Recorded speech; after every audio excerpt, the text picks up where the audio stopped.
اس کا حصہ ہے یہی جس کو اخوانی کہا جاتا ہے. سنت کی دعوت نہیں ہے. اس کے علاوہ جو خروج کی ذہنیت ہے، بغاوت کی ذہنیت ہے، سارے مسلمانوں کو، کلمہ پڑھنے والوں کو اسلام سے باہر سمجھنا، مسلم حکمرانوں کے خلاف اس طرح کا ذہن بنانا کہ یہ سب بغاوت کرنے کے قابل ہیں، ایسی بہت ساری چیزیں ہیں. انشاءاللہ تبارک و تعالیٰ وہ باتیں بستہ بستہ آئیں گی. خیر، تو یہ ہے. شیخ جمال کہتے ہیں اس لیے یہ لوگ کسی دعوت کو ہرگز قبول نہیں کر سکتے. جب ان کا نظریہ، ان کا اصول کیا ہے؟ اصول یہ ہے کہ ہم پرکھیں گے اپنی کسوٹی پر، جو مطابق ہوگا اسی کو ویلکم کریں گے، ورنہ جائیے، ہم سے آپ کا کوئی تعلق نہیں. تو آپ ایک بات بتائیے کہ جب ایک فرقے کا یہ منہج ہے، یہ منہج کتاب اللہ کے خلاف ہے کہ نہیں خلاف ہے؟ یہ منہج سنت رسول کے خلاف ہے کہ نہیں؟ یہ منہج صحابہ کے خلاف ہے کہ نہیں؟ تو اب جس کا منہج کتاب و سنت اور سلف صالحین کا منہج نہیں ہے، آپ بتائیے کہ وہ آپ سے برات کا اظہار کرتا ہے، آپ سے بیزاری کا اظہار کرتا ہے، کیونکہ آپ کی دعوت ان کی دعوت کے مطابق نہیں ہے. تو آپ کو، ہم کو کیوں اتنی زیادہ ہمدردی ہے کہ ان کے بیچ میں جا کر کے ان کو دعوت دیں گے؟ خطرناک ہے کہ نہیں خطرناک ہے؟ یہ راستہ بڑا خطرناک ہے. تو یہ بہت خطرناک ہے. انفرادی طور پر لوگوں کو سمجھایا جا سکتا ہے، ہو سکتا ہے اللہ تبارک و تعالیٰ ان کے سینوں کو کھول دے، ان کے دل کو کھول دے. تو بہرحال، کیونکہ دوسروں کی دعوت کے بارے میں ان کی چاہت یہ ہے کہ وہ ان کی دعوت کے تابع اور ماتحت رہے. یہی ہے وہی وَلَن تَرْضَىٰ عَنْكَ الْيَهُودُ وَلَا النَّصَارَىٰ حَتَّىٰ تَتَّبِعَ مِلَّتَهُمْ. آپ سے کبھی بھی یہود و نصارہ اس وقت تک راضی نہیں ہو سکتے جب تک کہ آپ ان کی ملت کے پیروکار نہ بن جائیں. تو پیروکار بن جائیں گے تب وہ آپ سے راضی ہو جائیں. تو جب تک آپ ان کے موقف کے نیچے نہیں جائیں گے، ان کی دعوت کے نیچے نہیں جائیں گے، ان کے ماتحت نہیں ہو جائیں گے، تب تک یہ آپ سے بیزاری کا اظہار، بائیکاٹ کا اظہار کریں گے. تو آپ بتائیں کیسے سمجھا سکتے ہیں؟ آپ ان کو کیسے سمجھا سکتے ہیں؟ ایک سلفی منہج والے کو بہت آسان ہے سمجھانا. کہیں اسے غلطی ہو رہی ہے، راستہ اس کو دکھا دیا جائے کہ یہاں آپ سے غلطی ہو رہی، یہ راستہ تھا، چھوٹ گیا، فوراً وہ توبہ کر کے رجوع کرے گا، شکریہ ادا کرے گا. ہے کہ نہیں؟ یہ سلف کا طریقہ تھا. لیکن یہ نفس پرستی ہے، یہ نفس پرستی ہے، خواہشات نفسانی کی غلامی ہے کہ جو ہمارا طریقہ ہم نے طے کیا ہے، ہم نے بنایا ہے. اور یہ بات بھی یاد رکھنا اور یاد دلانا، اگر کبھی ہم بھول گئے، نہیں یاد رہا، کہ وہ جو کہا ہے نا کہ ہمارا موقف یہ ہے، مختلف دعوتوں کے بارے میں ہمارا موقف یہ ہے کہ ہم انہیں اپنی دعوت کے میزان پر، اپنی دعوت، یہ اپنی دعوت کیا ہے، اپنی دعوت کیا ہے، اس کو ہم لوگ پڑھیں گے انشاءاللہ تبارک و تعالیٰ. کتاب تو بھی پوری باقی ہے، بہت ساری باتیں انشاءاللہ تبارک و تعالیٰ آنی. تو اپنی دعوت ان کے ہاں کیا ہے، انشاءاللہ اس کی ساری مثالیں ان کی کتابوں کے حوالوں کے ساتھ آئیں گی. ان کے بڑے بڑے جو جماعت کے یا اس فرقے کے جو بڑے بڑے ارکان ہیں نا، ان کی تحریروں کی روشنی میں انشاءاللہ تبارک و تعالیٰ ساری باتیں آئیں گی. تو پھر یہ باتیں کھلیں گی کہ اخوان المسلمین کا عقیدہ کیا ہے، اخوان المسلمون کا منہج کیا ہے، اخوان المسلمین کی دعوت کیا ہے جس پر وہ سب کو پرکھتے ہیں، جس کو انہوں نے ترازو بنا رکھا ہے. یہ ساری باتیں انشاءاللہ تبارک و تعالیٰ آئیں گی. خیر، یہ بات ہو گئی. اب یہاں پر کہتے ہیں شیخ صالح فوزان کہتے ہیں کہ شیخ صالح فوزان کی بات پر تعلیق لگاتے ہوئے کہتے ہیں شیخ جمال، اگر انہیں دعوت دینے اور سلفی منہج واضح کرنے کے لیے ان میں گھلنا ملنا ضروری ہو دوسری فرقوں میں، ہے نا، تو یہ چیز صرف علماء کرام یا طلب علم کے لیے ہونی چاہیے. علماء کرام یا طلب علم کے لیے ہونی چاہیے جو صحیح عقیدہ، سنت رسول صلی اللہ علیہ وسلم اور سلف صالحین کے منہج میں پختہ اور ٹھوس ہوں، ورنہ نہیں. اب اس میں بھی دو باتیں بتائی گئی. ایک بات یہ بتائی گئی کہ اگر ان میں گھلنا ملنا ہو، دوسرے فرقوں میں گھلنا ملنا، ان کے ساتھ تال میل کرنا، ہے نا، مل جل کر ان کے بیچ میں رہنا، یہ اگر ان کو دعوت دینے کے لیے جانا ہی ہے، سوچنا ہی ہے، اگر کوئی سوچتا ہی ہے، تو یہ کام کون کرے گا؟ یہ کام علماء کریں اور طلباء کریں. لیکن ہر عالم نہیں، ہر طالب علم بھی نہیں. وہ علماء اور طلباء جو عقیدے میں اور ایسے ہی صحیح عقیدے میں، سنت رسول میں اور سلف صالحین کے منہج میں پختہ اور ٹھوس ہوں، وہی علماء طلباء ان کے بیچ میں جائیں، ورنہ علماء طلباء بھی نہ جائیں ان کے بیچ میں، کیونکہ کمزوریوں کی وجہ سے انسان بہک جائے گا. کمزوریوں کی وجہ سے انسان بہک جائے گا. اور آئے کی بات انشاءاللہ تبارک و تعالیٰ یہ بھی کہ آج جو یہ خروج کا جو نظریہ بنا ہوا ہے نا، تحریکیوں کا جو نظریہ بنا ہوا ہے، اس میں سب سے بڑی وجہ کیا ہے کہ لوگ تیزی کے ساتھ مائل ہوتے ہیں، جذبات میں لایا جاتا ہے. یہ دیکھو دین بگڑ رہا ہے، یہ دیکھو گناہ عام ہو رہا ہے، یہ دیکھو فلاں مخالفت ہو رہی، یہ دیکھو فلاں مخالفت ہو رہی، ہم کو آگے آنا چاہیے، ہم کو آگے بڑھنا چاہیے، ہم کو یہ کرنا چاہیے. اب نوجوان کہتا ہے ہاں بالکل ہمیں تو آگے آنا ہی چاہیے، لیکن اصولوں کو نہیں سمجھتا ہے، اسی لیے اس طرف لوگوں کا رجحان بہت جلدی آ جاتا ہے. خیر، اس سلسلے میں وہ جو دونوں مثالیں ہیں شیخ صالح فوزان نے جن مثالوں کی طرف اشارہ کیا کہ ابن مسعود رضی اللہ تعالیٰ عنہ جو بڑے عالم تھے، وہ ان بدعتیوں کے بیچ میں گئے تھے ان کو سمجھانے کے لیے، کیونکہ آپ بڑے عالم تھے، ٹھوس علم والے تھے، اس لیے انہوں نے یہ بات ان کو سمجھائی، اور جو باتیں انہوں نے پیش کی تھیں اس کا جواب بھی دے دیا. واقعہ سب کو معلوم ہے نا، کوفہ کی جامع مسجد سب کو معلوم ہے، وہ جو 100 مرتبہ تسبیح، 100 مرتبہ سبحان اللہ الحمدللہ ہے نا، اس میں ابن مسعود رضی اللہ تعالیٰ عنہ نے کیا کہا تھا؟ انہوں نے کہا تھا کہ تم لوگ اپنے گناہوں کو کاؤنٹ کرو، اپنے گناہ گنو، میں ضمانت دیتا ہوں کہ کسی کی ایک نیکی اللہ تبارک و تعالیٰ ضائع نہیں کرے گا. تو یہ تو چونکہ اتنا ٹھوس علم والے تھے تو ڈنکے کی چوٹ پر کھڑے ہو کر کے کہہ دیا کہ بدعت ہے یہ، اس کو گننے سے ثواب نہیں ملے گا، ثواب نہیں ملے گا. تم نیکی گن رہے ہو، سبحان اللہ الحمدللہ، تم کو گناہ گننا چاہیے اپنا.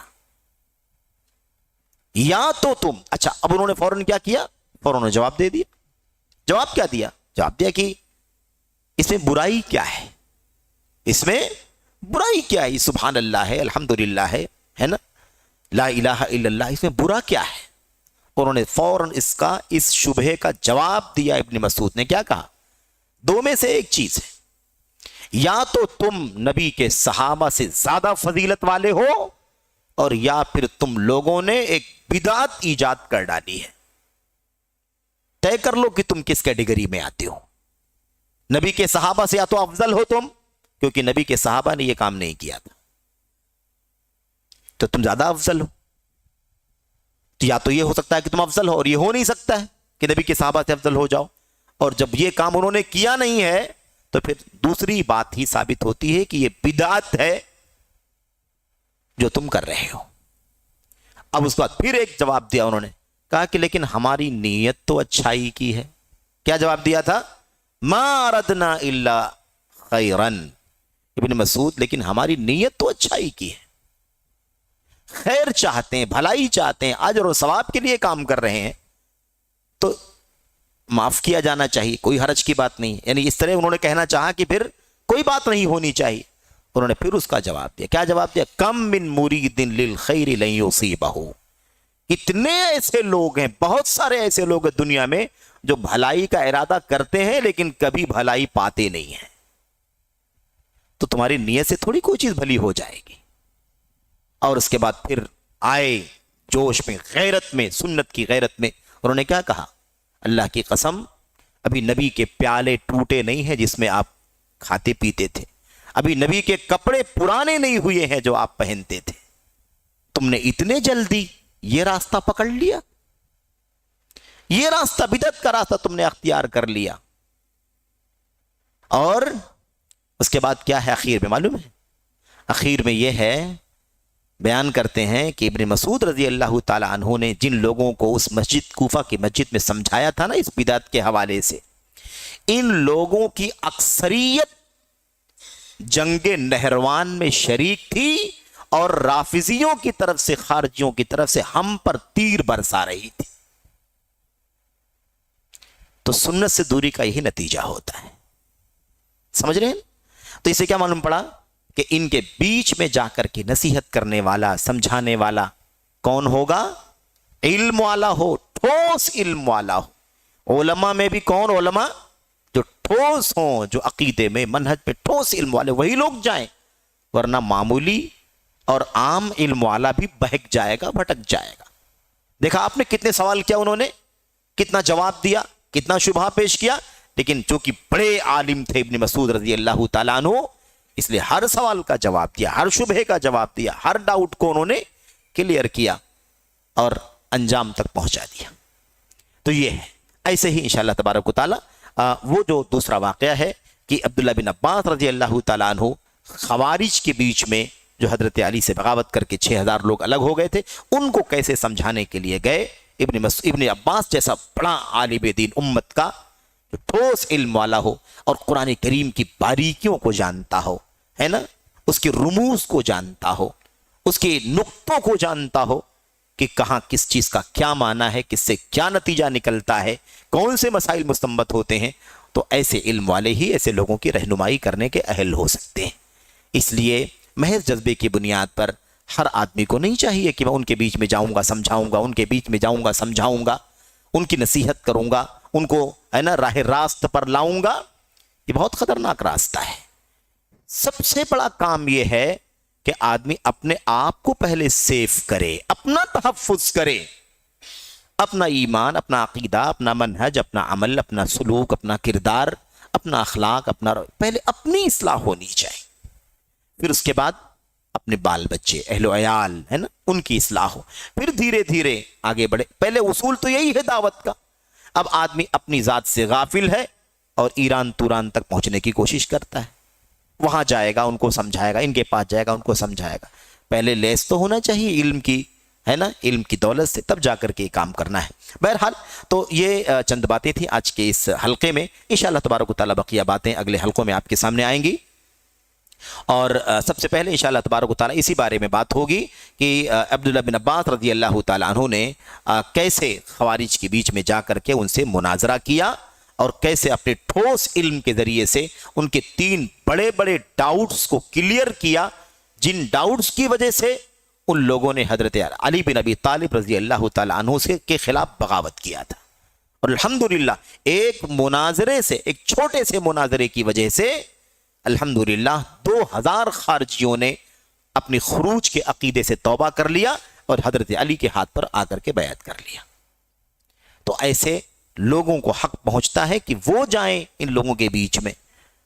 آپ دیکھتے ہوں گے آج کل، ہے نا، لوگ ایموشنل بات کرتے ہیں، ہے نا، کسی دوسرے مسلک والے سے آپ بات کریں، ہے نا، کسی غیر سلفی منہج والے سے کسی ہمارے نوجوان کی بات چیت ہوتی ہے، سوشل میڈیا پر کوئی بات چیت چلتی ہے مسئلے مسائل کا، ہے نا، آپس میں سوال جواب ہوتا ہے، تو بات کہاں تک پہنچ جاتی ہے؟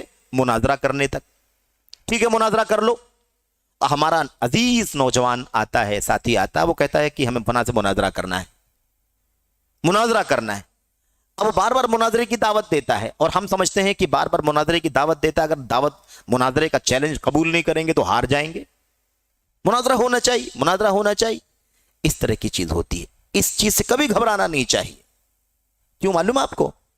یہ تو ایک طریقہ ہے، ایک طریقہ ہے آپ کو جوش میں لانے کا، جذبات میں. اب مسئلہ یہ ہے کہ آپ جوش میں آئیں گے، مناظرے کے لیے بیٹھ جائیں گے، بڑے علماء آپ کو سمجھائیں گے، آپ نہیں مانیں گے. آپ کسی کو سمجھا بجھا کر کے کسی اپنے، ہے نا، اپنے بیچ میں علماء کو یا طلبہ کو لے کر کے آپ مناظرے کے لیے بیٹھ جائیں گے. لیکن ان کے ڈاؤٹس کیا ہیں، ان کی شبہات کیا ہیں، ان کا فتنہ کیا ہے، وہ ہم نہیں سمجھ پائیں گے اور نتیجہ یہ ہوگا کہ مناظرہ ان کے حق میں چلا جائے گا اور آپ ہار جائیں گے. تو مسئلہ یہ ہے کہ سب سے پہلے مناظرے کی جو سوچ ہونی چاہیے وہ کیا ہونی چاہیے؟